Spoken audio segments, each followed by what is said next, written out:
Juste un petit clin d'œil à Maison et Objets avant de commencer l'épisode. Ce salon pour les pros de la déco, du design et de l'hospitalité ouvre ses portes au Parc des Expos de Villepinte ce jeudi 16 janvier.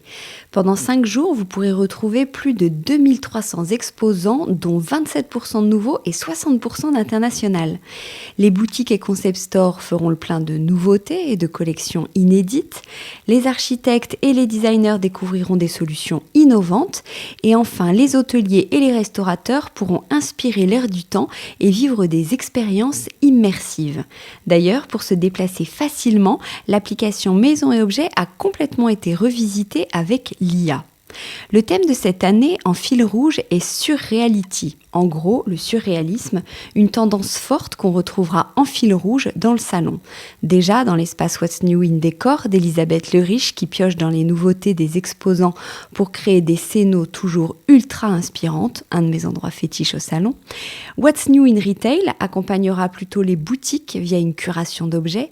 Et What's New in Hospitality donnera carte blanche à Julien Seban qui a imaginé l'hôtel Uchronia. On a hâte de voir ça. En plus de déambuler dans les halls et les allées, on pourra aussi retrouver Womanifesto, qui est l'espace imaginé par Faye Too Good, qui a été élu designer de l'année Maison et Objets 2025. L'épisode du 6 janvier lui est consacré, si ça vous dit, je dis ça, je dis rien. L'espace des Rising Talents mettra à l'honneur la scène sud-coréenne. L'espace Curatio proposera une immersion dans le collectible design par Thomas Harman. En collaboration avec les Puces de Saint-Ouen, Alessandro Moriconi aura chiné pour l'occasion du mobilier et des objets. Et bien sûr, des talks, des rencontres et des coups de cœur. Bref, rendez-vous à Maison et Objets. Et si vous me croisez, surtout, n'hésitez pas à m'arrêter pour me dire que vous êtes un auditeur du podcast. Ça me fait toujours trop plaisir.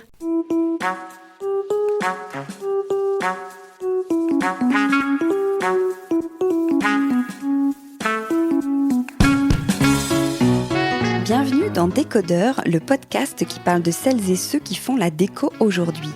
Je m'appelle Hortense Leluc, je suis journaliste déco et à chaque nouvel épisode, j'invite à mon micro des pros de la déco.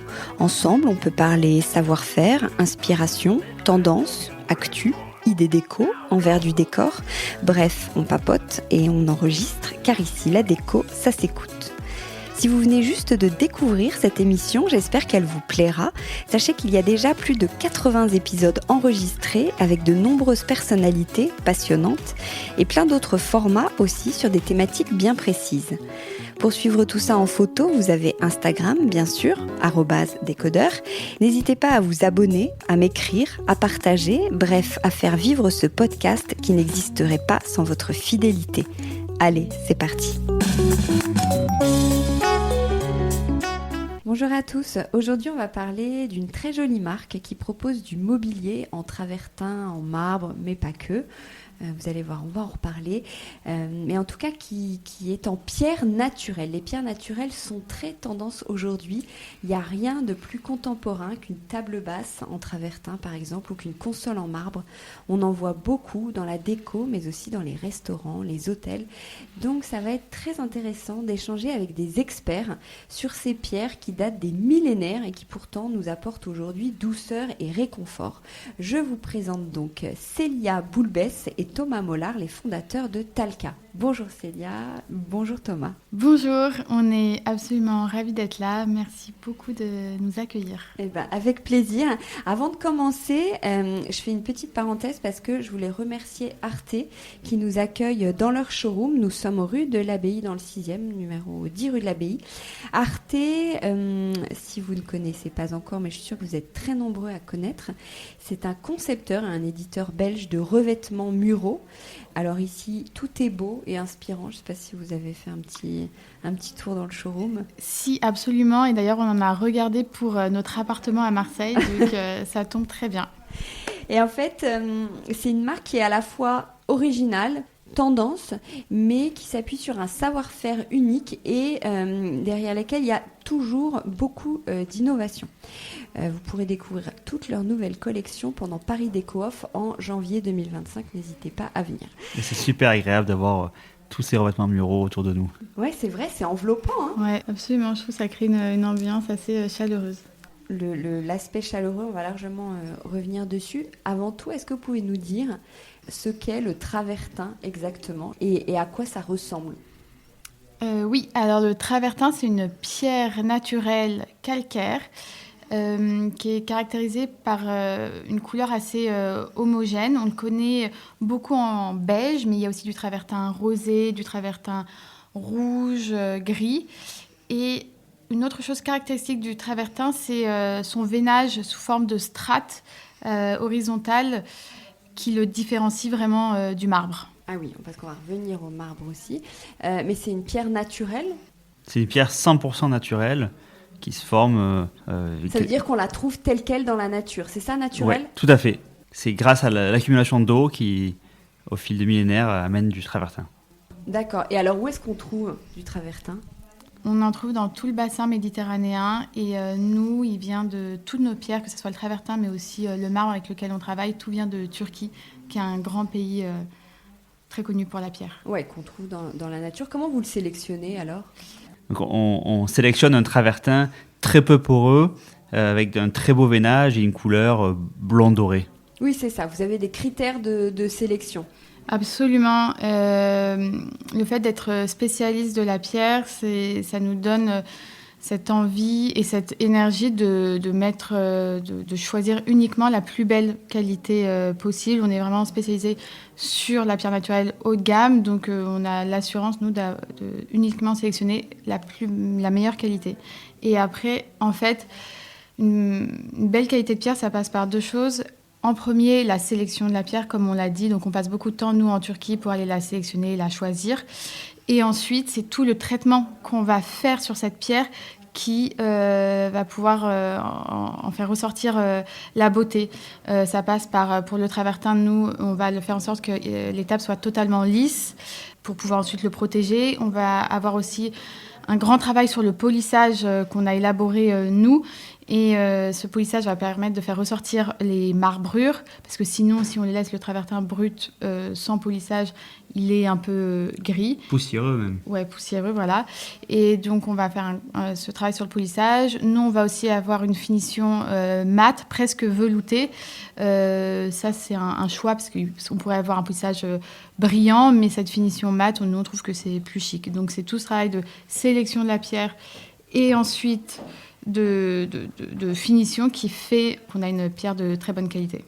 Et vous le fabriquez où ? En Turquie, tu viens de me dire. Oui, absolument. Nous, toute notre pierre vient de Turquie. C'est là où on trouve énormément de pierres et où il y a tout le savoir-faire. Oui, d'accord. Donc, quand tu as des commandes, par exemple, comment ça se passe ? Tu fais fabriquer là-bas ? En fait, nous, on dessine nos propres modèles et du coup, on a plusieurs ateliers là-bas. Et après, on a un grand entrepôt en région parisienne où on stocke toutes nos pièces de notre collection, qui nous permet ensuite de livrer très rapidement nos pièces dans toute la France et même dans le monde. Et ensuite, par contre, quand on fait du sur-mesure, là, on va travailler à la commande, mais tout passe ensuite dans notre entrepôt en région parisienne. Ouais, ok, d'accord. On va revenir là-dessus, mais je voudrais passer au marbre, parce que vous avez aussi du marbre de Calacatta. C'est ça, Qu'est-ce le marbre de Calacatta. C'est de Calacatta ou le marbre Calacatta ? C'est le marbre Calacatta. Alors, ça veut dire quoi ? C'est un lieu ? Non, c'est pas un lieu, c'est plutôt la forme des veines qui vont caractériser la pierre. Donc c'est une forme un peu, c'est des veines en forme de toile. Et, noire et blanche, et presque souvent avec même des nuances de violet. Et là, on parle plus de Calacatta viola. Les veines sont plus marquées ? Oui, plus marquées, exactement. C'est un vrai contraste entre du blanc et des veines, justement, voilà, bleu, violet, un peu foncé. Et assez vite, on a voulu ne pas faire que du travertin, mais vraiment de la pierre naturelle. On est des experts de la pierre naturelle. Et le marbre Calacatta est arrivé en premier, mais on peut faire aussi du Calacatta verdé, du travertin rouge, de l'onyx. On a cette capacité à aller sourcer de la pierre naturelle en fonction d'un besoin, d'un projet. Exactement. Et maintenant, dans nos collections, on a une partie, on édite nos pièces en travertin beige, en travertin rose, en marbre Calacatta.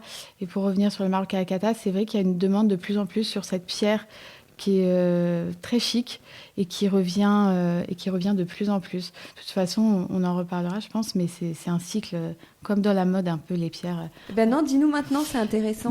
En fait, avant, le travertin était très en vogue dans les années 70, on en voyait beaucoup. Après, c'est un peu tombé en désuétude et maintenant, ça revient. Ça revient très fort, mais comme on a pu voir il y a quelques années, c'était le marbre de Carrare, donc un peu blanc-gris qui était à la mode. Maintenant, c'est le travertin, et ça vraiment, je trouve qu'on peut faire un parallèle avec la mode. En fait, les choses reviennent, c'est un côté cyclique en fait. Mais par contre, la pierre naturelle reste toujours très tendance et a toujours été synonyme de luxe depuis même l'Antiquité. On le voit dans les cités antiques, il y avait déjà de la pierre naturelle et du marbre dans les beaux intérieurs haut de gamme. Et en fait, la pierre a traversé les âges. C'est le type de pierre qui change de mode, mais par contre, la pierre, ça a toujours été là. Et qu'est-ce que ça apporte dans un intérieur, justement, la pierre naturelle ? Pourquoi ça plaît tant ? Déjà, c'est super agréable d'avoir un matériau naturel à la maison. Ça assoit l'atmosphère. Ouais, la pierre naturelle, en fait, c'est comme les autres matériaux naturels, comme le bois massif, les tissus dans des fibres naturelles.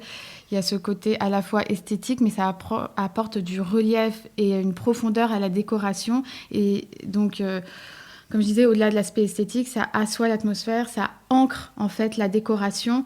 Et quand on va entrer dans une pièce avec des matériaux naturels, donc de la pierre ou du bois, on va le sentir, ça va vraiment nous ancrer, alors que si c'est que des matériaux composites, ça va donner un peu un aspect plus flottant et moins agréable. Et au final, c'est ce relief, cette profondeur, je pense qui plaît beaucoup aux gens. Ouais. Et tu dis, toi, c'est plutôt positionné luxe, la pierre naturelle ?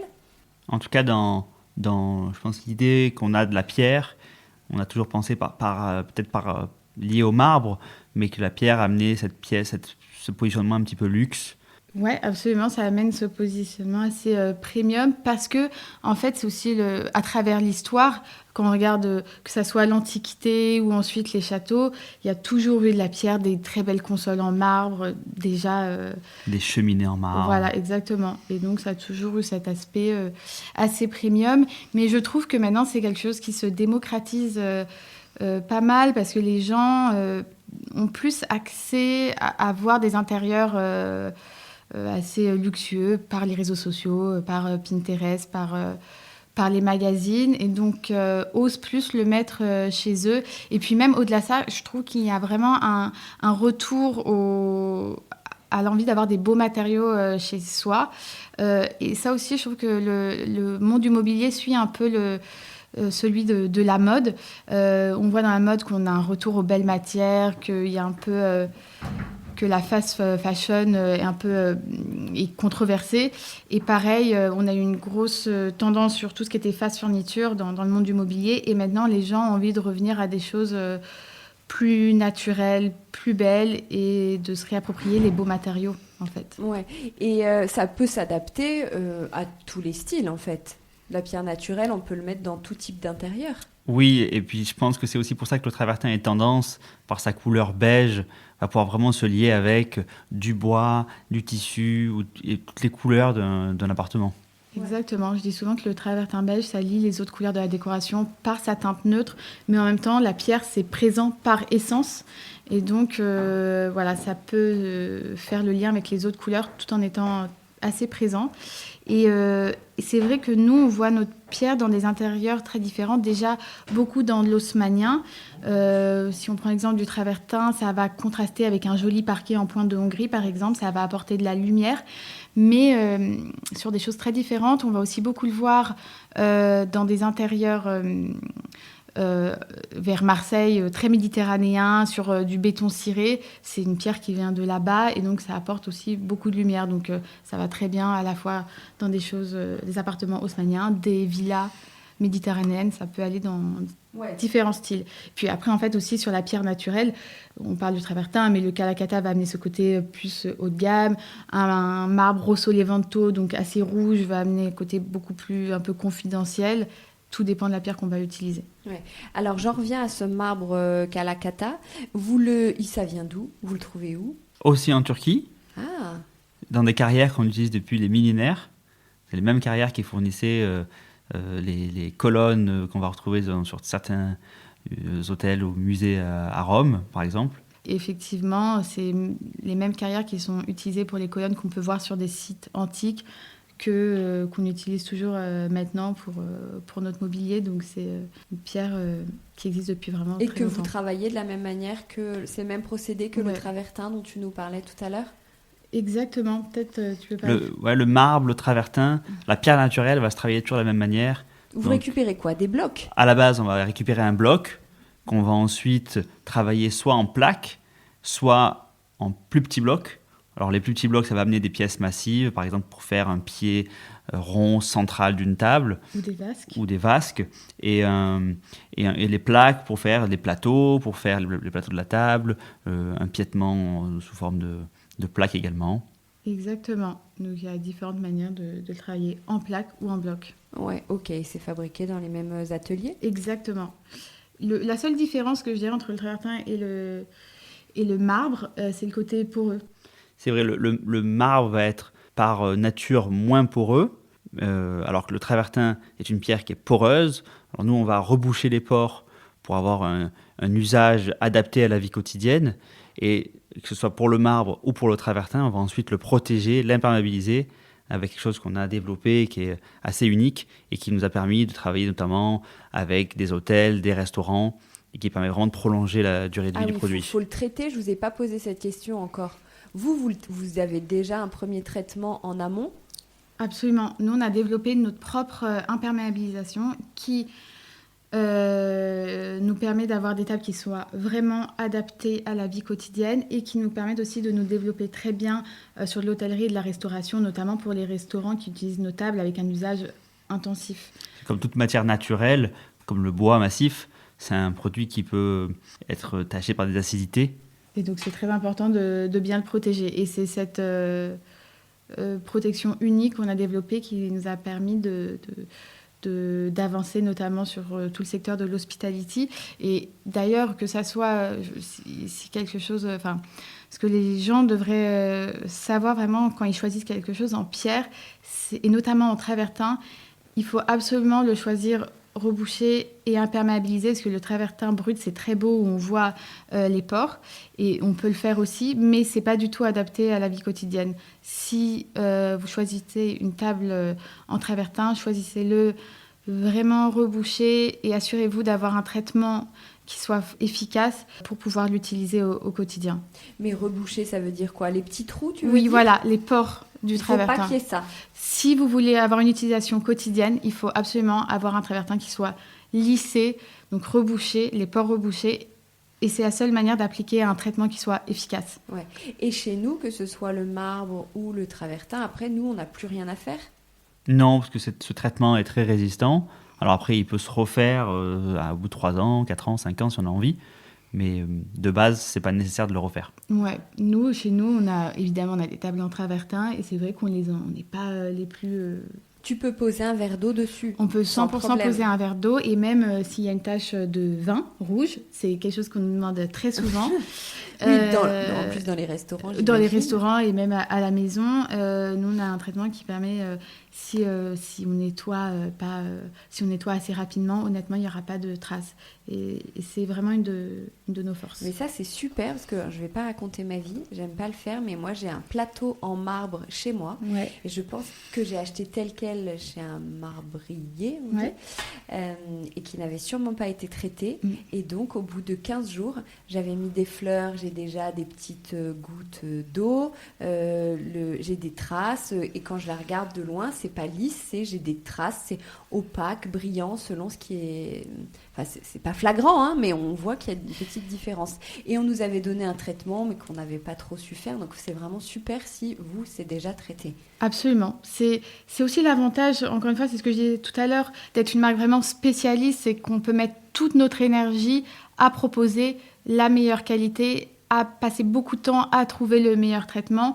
Et puis en plus, nous, on s'est vraiment spécialisé sur le haut de gamme, donc une bonne pierre, un bon polissage, un bon traitement, c'est ça la bonne équation pour avoir une belle table. Alors, parce que donc là, je vous parlais du marbre du travertin et vous disiez, vous avez d'autres aussi types de pierres, ou c'est le fait que, par exemple, le travertin rouge, c'est une autre pierre, ou c'est que vous l'avez teinté? Attention, j'y connais rien, ça a l'air peut-être trop bête comme question. Non, on travaille que des pierres 100% naturelles, Ouais. donc c'est pas des pierres qui sont teintées. On a un travertin rose qui naturellement va sortir rose.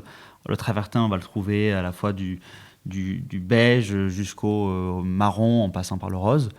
Mais on a également un travertin rouge très marqué, très veiné. Presque brique. Que vous trouvez dans la nature. Absolument. Absolument. Voilà. Et qu'on a sourcé pendant longtemps. On a cherché, parce qu'il y en a plein, encore une fois, du travertin rouge. Et nous, on est allé vraiment chercher la meilleure qualité. Et puis, par exemple, récemment, on avait un client qui voulait un Kalakata verdé, donc avec un veinage vert et pas violet, bleu, comme on en parlait tout à l'heure.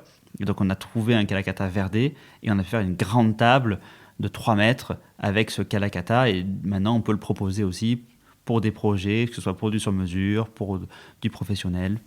Et alors, je continue dans mes questions un peu bêtes. Vous êtes en mode archéologue ou vous avez des équipes qui cherchent? Comment ça se passe?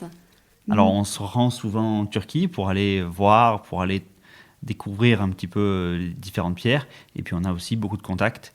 Donc, on peut facilement voir ce qu'il y a de disponible. Et tout ce que vous trouvez est en Turquie? Oui, à part, on travaille aussi l'albâtre, qui est une pierre translucide avec un blanc un peu laiteux et qui laisse passer la lumière. Et ça, on le trouve en Espagne. Oui, l'albâtre, j'ai l'impression que... Et puis ça fait son grand retour aussi, l'albâtre. Aussi, puis beaucoup utilisé en luminaire.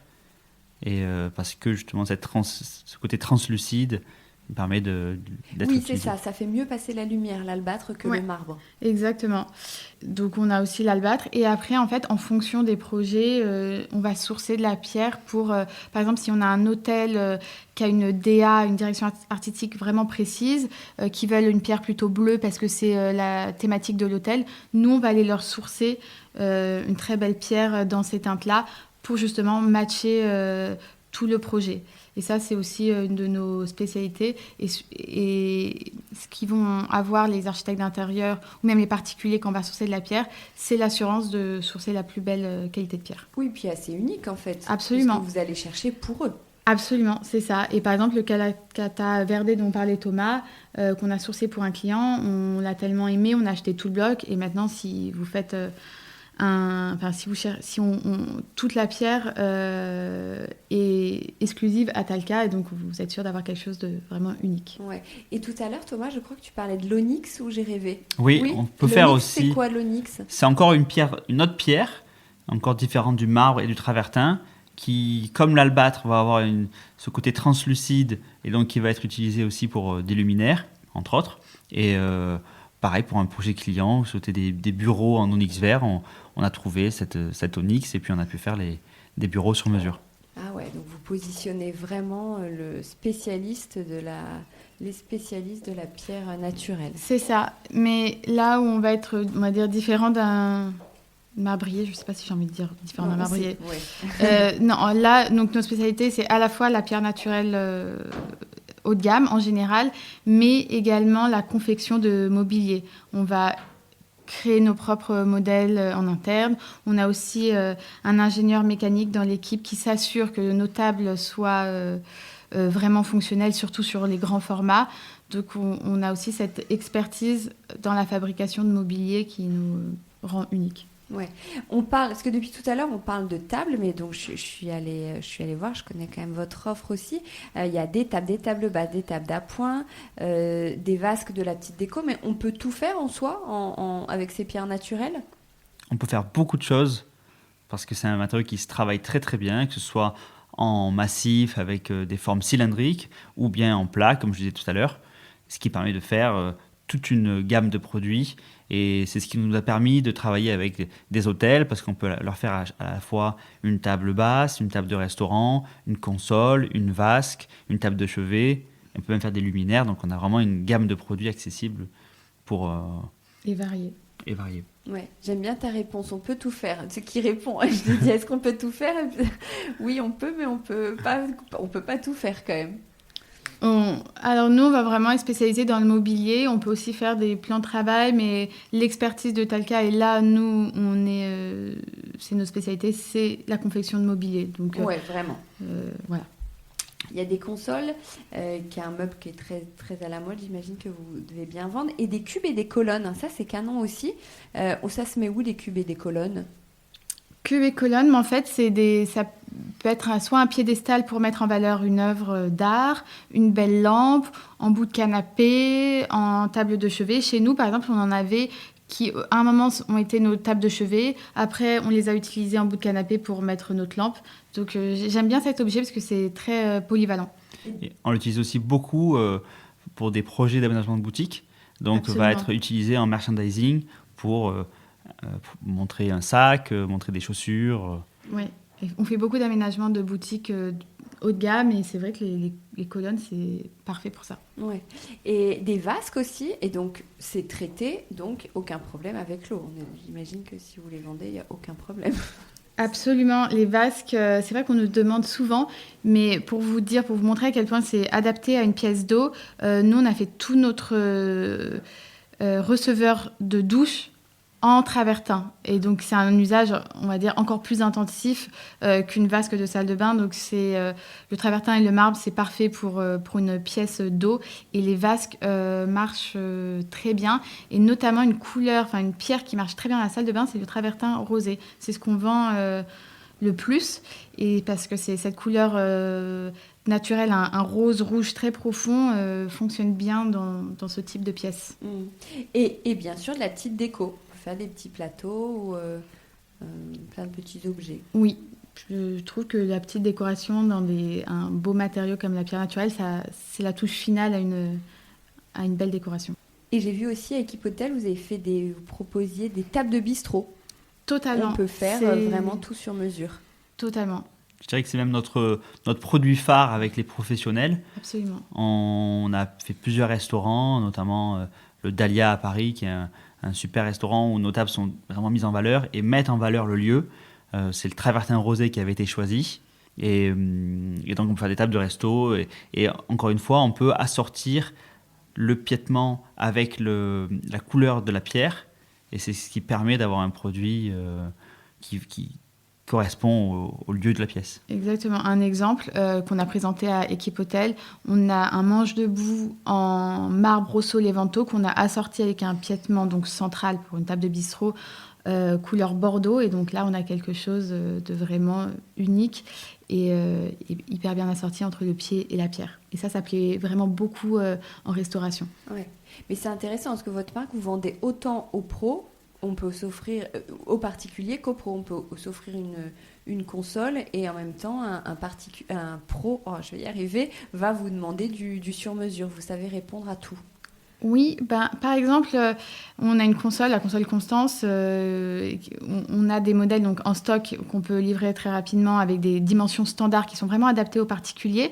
Et ce même modèle, on va pouvoir le décliner soit dans des plus petits formats ou dans des très grands formats pour s'adapter à un hôtel et aux besoins très spécifiques d'un lieu Oui, public. vous avez des produits dans le catalogue, ils peuvent être adaptés dans les pierres, couleurs et formats. Absolument, c'est ça. Ok, et qu'est-ce qu'il faut comme délai d'attente? Alors, on en parlait tout à l'heure, on a un entrepôt qui est à 1 heure de Paris, ce qui nous permet d'être super actifs quand les produits sont en stock, que ce soit pour un particulier ou pour un projet avec un architecte pour du résidentiel.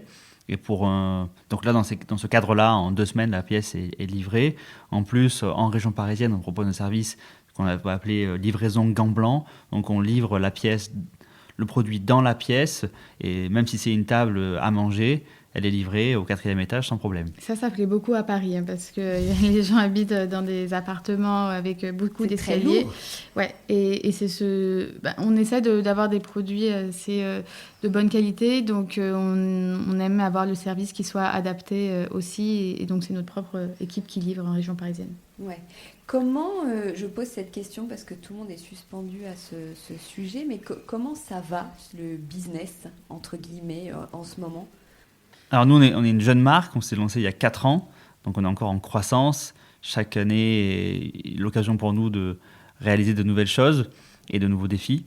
Le secteur de la décoration se porte bien et puis On a aussi l'hospitality, donc tout ce qui est hôtelier, restaurant qui se porte très bien et qui nous permet de grandir. Ouais. Comment vous voyez où dans 5-10 ans? Quel projet vous avez pour Talca? C'est une bonne question. On aimerait bien continuer à se développer en France, mais aussi à l'étranger. Toujours affiner notre spécialité sur la pierre naturelle haut de gamme.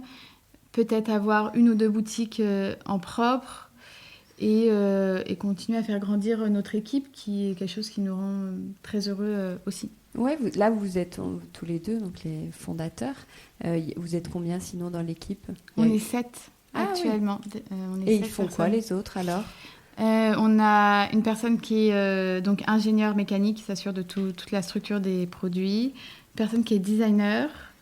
Donc, l'aspect technique de ce qu'on fait est vraiment très important. Une personne en marketing, une personne qui gère tout le service client et une personne en B2B. Donc, toute la relation architecte. Et après, on s'est aussi entouré de pas mal de personnes, que ce soit pour la logistique, pour le site internet. Et sur place aussi, en Turquie, j'imagine. Exactement, on a plusieurs ateliers avec qui on travaille. Ouais. Est-ce que, comme c'est très à la mode, même pas un peu, très à la mode, le travertin, etc., est-ce qu'on va pas être à court de réserve dans 5 ou 10 ans ou pas forcément? Alors, le travertin est très à la mode en décoration, mais il faut savoir que la pierre naturelle, 99% de l'utilisation de la pierre naturelle, c'est pour faire du sol ou pour du mur, de la construction, et c'est très peu utilisé en mobilier. Donc on représente qu'une toute petite partie de ce qui est utilisé en pierre naturelle. Donc on est là-dessus, il n'y a aucun risque. Oui, il y en a encore beaucoup. Absolument. Et si c'est pas en Turquie, c'est ailleurs. Il y en a encore vraiment beaucoup en Turquie et même dans d'autres pays. L'Italie, l'Amérique du Sud. Comment vous avez eu l'idée de créer cette marque qui est très précise? Honnêtement, Talca, c'était un peu un rêve pour nous. On a eu l'idée pendant le confinement. On cherchait une table en travertin pour chez nous. On ne trouvait pas ce qui nous convenait. On connaissait très bien le secteur. On avait envie de travailler ensemble parce qu'on est très complémentaires. On est même opposés sur plein de choses. Et du coup, on avait envie de rassembler nos compétences. Et on a eu cette intuition forte qu'on devait faire ça. On voulait aussi travailler un beau matériau. Et puis, les choses se sont mises en place assez rapidement une fois qu'on a eu cette idée. Et on en est absolument heureux. Ouais, vous êtes, on peut préciser, un couple à la ville, comme on dit à l'écran. C'est pas, je sais plus ce que c'est l'expression. Ouais, un couple à la ville, comme à la vie. Ouais, je crois à que la c'est ville, ça. Voilà. Et vous avez quels sont vos rôles, chacun, la répartition? Ce qui est agréable, c'est que c'est très évident, comme on est très différents. Donc moi, je m'occupe plus de toute la partie opérationnelle, la production de nos produits, la gestion de nos commandes, et puis de la partie administrative. Et puis Célia. Ouais, moi, je m'occupe plutôt de tout l'aspect plutôt artistique, la conception des produits, le marketing, la communication. Et c'est cette répartition évidente qui fait qu'on se marche pas dessus. Chacun travaille vraiment sur ses sujets et aussi un vrai respect pour le travail de l'autre. Et je pense que c'est ce qui nous fait en sorte que ça fonctionne bien, parce que le nombre de gens qui nous ont dit « mais moi je pourrais pas faire ça avec mon mari ou avec ma femme ». Et nous, du fait qu'on ne sache pas faire la même chose, Thomas est ingénieur et moi j'étais plutôt dans la direction de marque, ça fait en sorte qu'on a vraiment un vrai respect mutuel. Et je pense que Talca, c'est la synthèse de nous deux. C'est autant l'un que l'autre. Et puis aussi, c'est pas seulement une opportunité business, c'est un projet de vie. C'est un projet qui voilà, on est tous les deux autant impliqués l'un que l'autre, dont on avait rêvé. Moi, honnêtement, ça a réalisé un rêve pour moi que d'avoir créé Talca. Je travaille sur un projet que j'adore. On est nos premiers clients.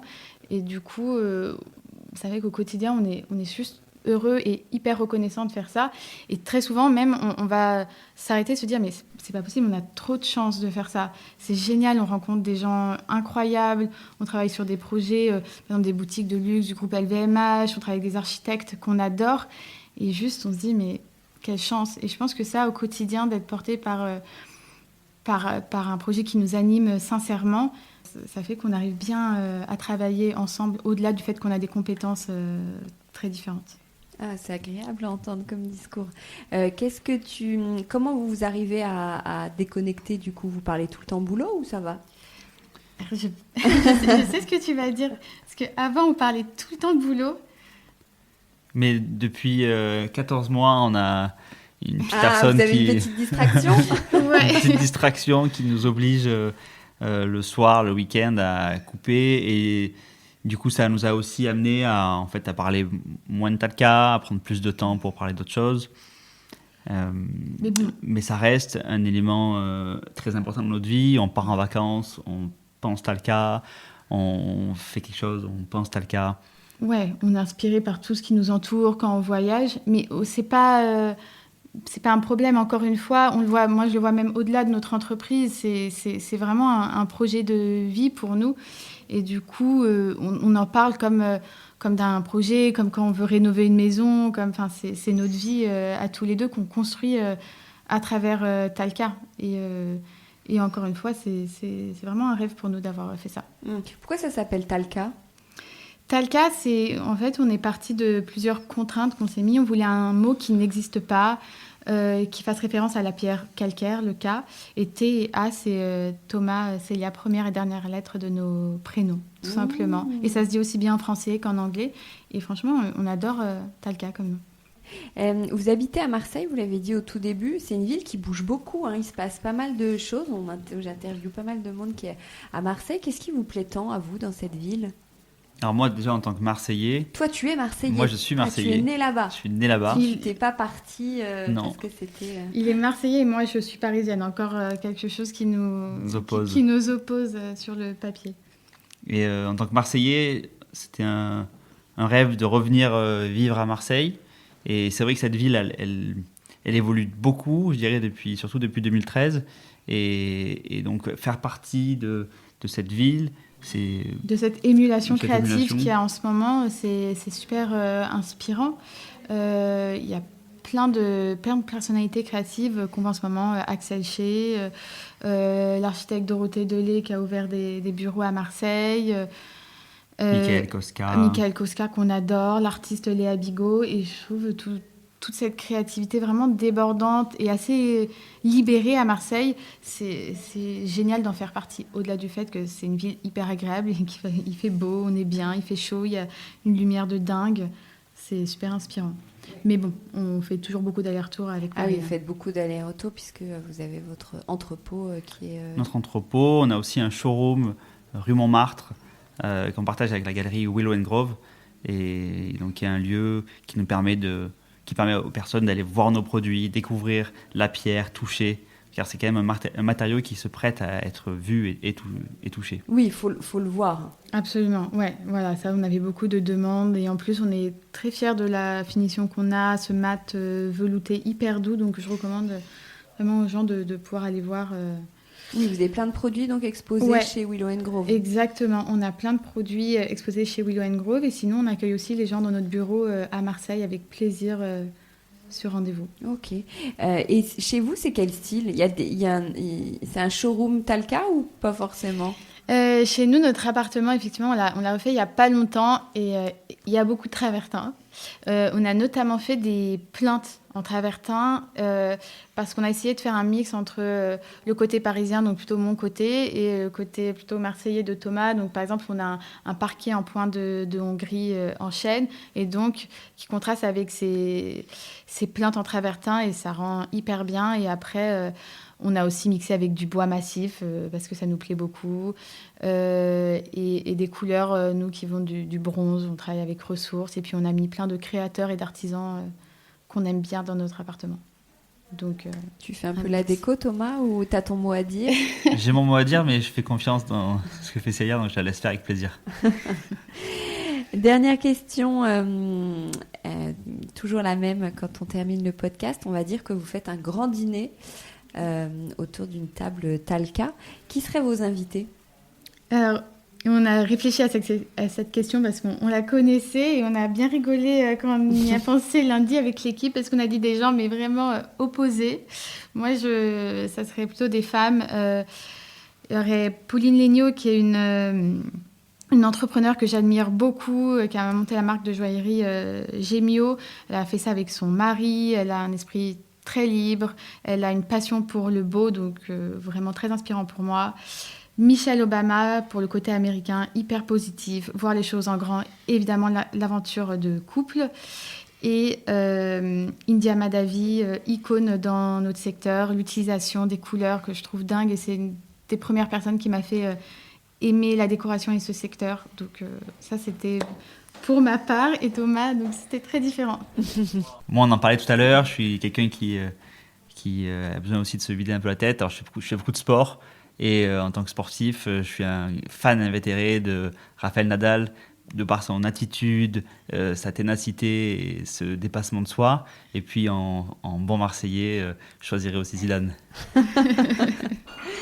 Excellent. Eh ben, merci beaucoup pour tout ce que vous nous expliquez, tout ce que vous nous racontez sur vos belles aventures entrepreneuriales. Ça fait 3 ans ? Non, confinement, c'était quand ? Ça fait 4 ans. 3 ans, c'était oui. Il y a 4 ans. Ouais, en fait, ça fait maintenant. déjà 4 ans qu'on fait ça. Et donc ça fait déjà un petit bout de temps. Mais Et on a parcouru beaucoup de chemin déjà depuis 4 ans. Ouais, vraiment. Eh ben, bravo et merci beaucoup. Merci Hortense. Au revoir. Merci beaucoup. Décodeur, c'est terminé pour aujourd'hui. Merci beaucoup d'avoir écouté en entier. Si vous avez aimé, n'oubliez surtout pas de vous abonner à cette émission pour ne pas rater les prochains épisodes. Bien sûr, vous pouvez aussi le partager sur Facebook, Twitter, LinkedIn ou en story Instagram par exemple. Ça permet de le faire connaître à vos proches. Je suis Hortense Leluc et vous pouvez me retrouver sous le pseudo Hortense Déco ou via le compte Décodeur Podcast sur Instagram. Et si jamais vous écoutez sur iPhone via l'application Apple Podcast, vous pouvez aussi me laisser un commentaire, rubrique classement et avis, parce que plus j'ai de commentaires, plus Décodeur se démarque dans la jungle des podcasts, ce qui est très important pour moi, pour me faire connaître encore plus largement et faire découvrir le monde de la déco au plus grand nombre. Voilà, merci et à très bientôt alors, ici ou ailleurs.